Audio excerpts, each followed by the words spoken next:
It's like an island, gather with everyone that I love, try to give them all the treasure they desire.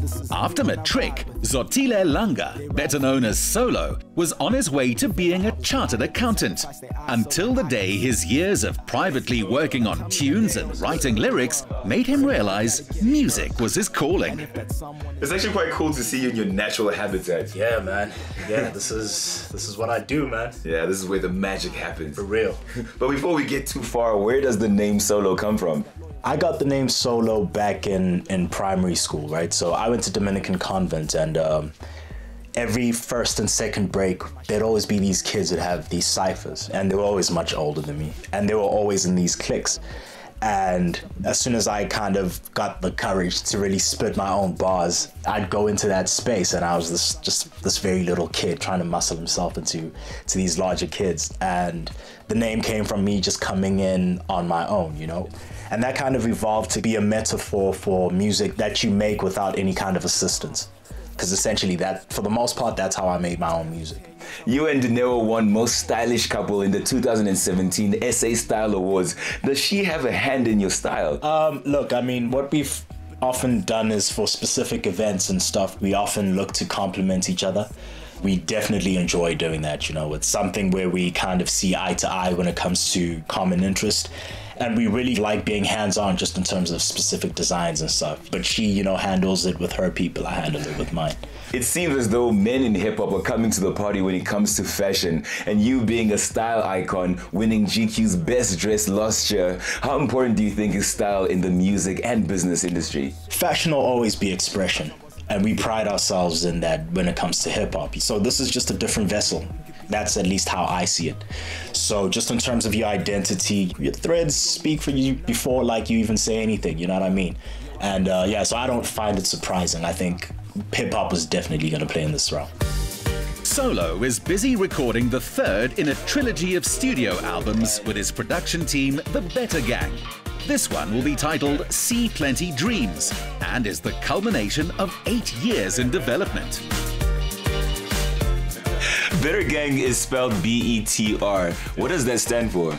Well, I mean, it stems from, you know, in hip-hop we use a term called body or bodied, and it usually means when you execute something right, you know. So BETR essentially stands for body everything right, which means we execute everything that we do right.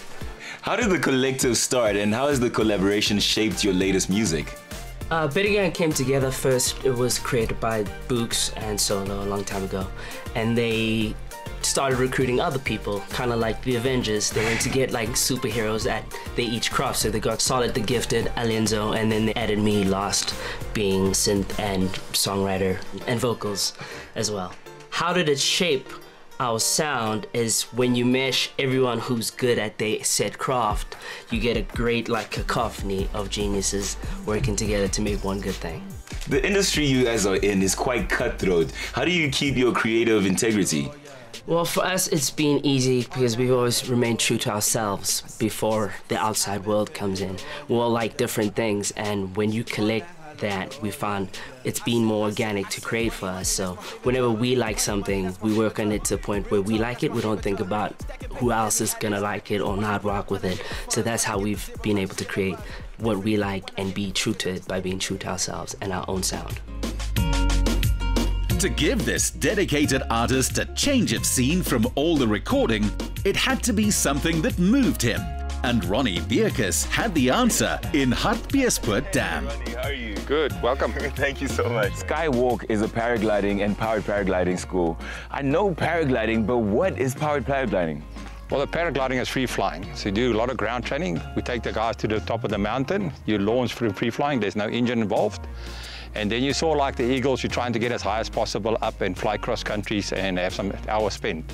The powered paragliding is more convenient in the sense of you can put the engine in your back with the backpack unit, or the trike version, you can fly tandem with the 2 passengers, and you can launch from the ground, fly 100 kilometers, and be back at work at 8 o'clock. All right, now Ronnie, you're gonna need to explain this to me. How exactly do brakes work in the sky? Brakes works in the sky. So a little aircraft's got a little wheel. If you've got a backpack unit, you are the brakes on the ground as well, a little bit of stopping it. But as you're flying like an aircraft, it's got wings, and the wings got flaps at the back. So we're pulling the controls at the back, You can either pull the left hand, they will turn left. If you release, it will fly straight on. If you release, you fly fast. You can slow it down, left and right. And when you come in the landing, say the last, say 10 meters, you've got to pull the brakes to 100%. So maybe related to, if you've seen a lot of skydivers coming in, they come with speed in, and at the last moment, they flare the glider, and it lifts up a little bit and stops the wing from overshooting, and it slows down the pilot. Okay. So it's like air brakes. Okay. All right. You're still asking about brakes, so you clearly haven't done this before. Come on, I'll be honest with you, dude. I've never done anything like this before. Real talk. Well, I'm pretty excited. I'm sure you are too. Absolutely, man. Shall we? Go. Let's do this, man. Let's get it. As tough a business as music is, Solo has never felt like giving up.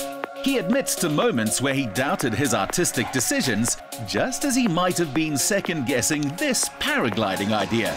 But it pays to be brave. Are you ready for this? Because I am.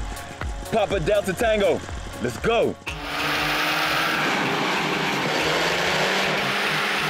Leaving behind the career safety net of accounting was a move Solo knew he had to make if his music was ever to get off the ground.